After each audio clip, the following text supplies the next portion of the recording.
दोस्तों, reporter dictation channel पर स्वागत है आपका। और आज डिक्टेशन 140 शब्द प्रति मिनट होगी। कुछ ही सेकंड में स्टार्ट हो जाएगी। लिखिएगा। केरल का नाम केरलम करने का प्रस्ताव राज्य विधानसभा ने पारित कर दिया है। सर्वसम्मति से पारित इस प्रस्ताव पर केरल के मुख्यमंत्री पी विजयन ने कहा कि इस राज्य को मलयालम में केरलम ही कहा जाता है। अग्रिम कार्रवाई के लिए यह प्रस्ताव केंद्र के पास भेज दिया गया है। राज्यों, क्षेत्रों, नगरों और महानगरों के नाम परिवर्तन के प्रस्ताव बहुधा आते रहते हैं। बंगाल सरकार ने भी राज्य का नाम बदलकर बांग्ला करने का प्रस्ताव पारित कर रखा है। केरल का नाम भी 1956 से पहले त्रावणकोर कोचीन था। तमिलनाडु का नाम मद्रास राज्य था। कर्नाटक का राज्य नाम मैसूर राज्य था। उड़ीसा की जगह ओडिशा हुआ है। नॉर्थ ईस्ट फ्रंटियर एजेंसी नेफा का नाम अरुणाचल प्रदेश किया गया। पौंडीचेरी भी पुडुचेरी हो गया। बेंगलोर का नाम 2006 में बेंगलुरु हुआ। मुंबई शहर लंबे समय बॉम्बे कहा जाता था। केरल के त्रिवेंद्रम का नाम 1991 में तिरुवनंतपुरम हुआ। कलकत्ता को कोलकाता हुए बहुत समय नहीं बीता। मद्रास का नाम चेन्नई हुआ। पंजाब का नाम 1950 से पहले पूर्वी पंजाब था। उत्तर प्रदेश का नाम 1950 के पहले संयुक्त प्रांत था। नाम परिवर्तन नई बात नहीं है। पैरा सांस्कृतिक राजनीतिक कारणों से ऐसे नाम परिवर्तन चला करते हैं।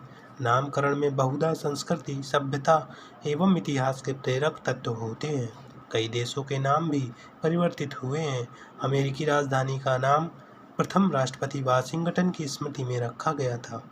ईरान का नाम पर्सिया था। यहाँ पर्शियन साम्राज्य की स्थापना हुई। बाद में पर्सिया की जगह देश का नाम ईरान हो गया। म्यांमार पहले बर्मा था। जॉर्डन पहले ट्रांस जॉर्डन था। यह नाम जॉर्डन नदी से संबंधित बताया जाता है। कंबोडिया पहले कंपूचिया था। श्रीलंका ब्रिटिश काल में सिलोन था। 1972 में रिपब्लिक ऑफ श्रीलंका द्वारा हुआ। 1978 में डेमोक्रेटिक रिपब्लिक ऑफ श्रीलंका हुआ। नाम महत्वपूर्ण है। नाम और रूप मिलकर परिचय बनाते हैं। ऋग्वेद के ज्ञान सूक्त में कहा गया है कि किसी पदार्थ का नाम रखकर परिचय करना ज्ञान की शुरुआत है। वास्तविक ज्ञान शब्द अर्थ के गर्भ में छुपा होता है। ज्ञानी जन तप बल से वाणी का अभिप्राय प्राप्त करते हैं। पैरा राज्यों और बड़े केंद्रों के नामकरण एवं परिवर्तन के पीछे सांस्कृतिक इतिहास भी होते हैं। केरलम के संबंध में भी यही स्थिति है। केरलम नाम से राज्य के वाम विचार वाले मुख्यमंत्री का लगाव दिखाई पड़ता है। नाम को लेकर भारत और सारी दुनिया में गहन आकर्षण है। भले ही शेक्सपियर ने कहा हो कि नाम में क्या रखा है, लेकिन सच्चाई यही है कि नाम से फर्क पड़ता है। इतिहासकार विक्रम संपत ने सावरकर पर किताब लिखी है। सावरकर हिंदुत्व नाम को लेकर आग्रही थे। पुस्तक के अनुसार सावरकर ने शेक्सपियर के कथन पर व्यंग किया। नाम में क्या रखा है? Question mark. क्या अयोध्या को होनोलुलु कह सकते हैं? अमेरिकियों को कहिए कि वाशिंगटन को चंगेज खां पुकारें, या किसी मुस्लिम को खुद को यहूदी बुलाने पर राजी करिए। केरल और बंगाल राज्यों द्वारा प्रस्तुत नाम परिवर्तन के प्रस्ताव संवैधानिक परीक्षणों की प्रक्रिया से गुजरेंगे। मूलभूत प्रश्न यही है कि अपने अपने क्षेत्रों, राज्यों में संस्थाओं और केंद्रों के नाम बदलने वाला कथित उदारवादी सेकुलर खेमा राष्ट्रवादी विचार के ऐसे ही प्रस्तावों पर आक्रामक क्यों हो जाता है। पैरा उत्तर प्रदेश के मुख्यमंत्री योगी आदित्यनाथ ने इलाहाबाद नगर का नाम बदलकर प्रयागराज हड़बड़ी में नहीं किया गया था। प्रयाग सुप्रतिष्ठित अंतर्राज्यीय सांस्कृतिक केंद्र है। यहाँ का कुंभ मेला दुनिया का सबसे बड़ा समागम है। दुनिया भर के जिज्ञासु और श्रद्धालु यहाँ आते हैं। प्रयाग नाम हजारों वर्ष प्राचीन है।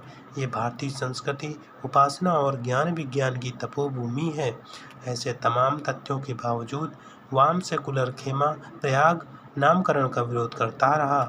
उत्तर प्रदेश के मुगल सराय रेलवे स्टेशन का नाम पंडित दीनदयाल उपाध्याय जंक्शन रखने पर भी इन्हीं तत्वों ने अनावश्यक हल्ला मचाया था। कथित सेकुलरों को हिंदू राष्ट्र जीवन से जुड़ी प्रत्येक गौरवशाली स्मृतियों पर आपत्ति रहती है। भारत लंबे समय तक विदेशी सत्ता के अधीन रहा। विदेशी शासकों ने यहाँ के सांस्कृतिक धार्मिक केंद्रों का सत्यानाश किया। उन्हें यथापूर्व बहाल करना राज्य और समाज का कर्तव्य है। लेकिन भारतीय संस्कृति को हृदय से न स्वीकार करने वाले तत्व सांस्कृतिक प्रतीकों पर भी आक्रामक रहते हैं। पैरा कुछ तत्वों को देश के नाम भारत पर भी आपत्ति थी। संविधान सभा में इस पर व्यापक बहस हुई थी। देश का नाम इंडिया दैट इज भारत रखा गया। जो भारत है, कायदे से उसका नाम भारत ही होना चाहिए। संविधान सभा में हरि विष्णु कामथ ने भारत या अंग्रेजी भाषा में इंडिया नामकरण का संशोधन रखा। उन्होंने कहा, हिंदुस्तान, हिंद, भरत भूमि और भारतवर्ष आदि नामों का सुझाव दिया। सेठ गोविंद दास ने कहा, इंडिया दैट इज भारत, यह नाम रखने का तरीका सुंदर नहीं है। भारत, जिसे दूसरे देशों में इंडिया भी कहा जाता है, यह नाम ठीक होता। उन्होंने महाभारत का भी उल्लेख किया। के.एस. सुब्बा राव ने भारत को प्राचीन नाम बताया और कहा, भारत नाम ऋग्वेद में भी है। कमलापति त्रिपाठी ने कहा, हजारों वर्ष की पराधीनता में देश ने अपना सब कुछ खो दिया, संस्कृति, सम्मान, मनुष्यता, आत्मगौरव और अपना नाम भी। पैरा केरल की तरह उत्तर प्रदेश विधानसभा ने 2004 में इंडिया दैट इज भारत की जगह भारत दैट इज इंडिया रखने का प्रस्ताव किया था। दोनों में संस्थागत अंतर है। केरल विधानसभा ने राज्य का नाम बदलने का प्रस्ताव किया है। उत्तर प्रदेश विधानसभा का प्रस्ताव देश के नाम से संबंधित है। भारत में पिछले 9 वर्षों से सांस्कृतिक पुनर्जागरण का दौर चल रहा है।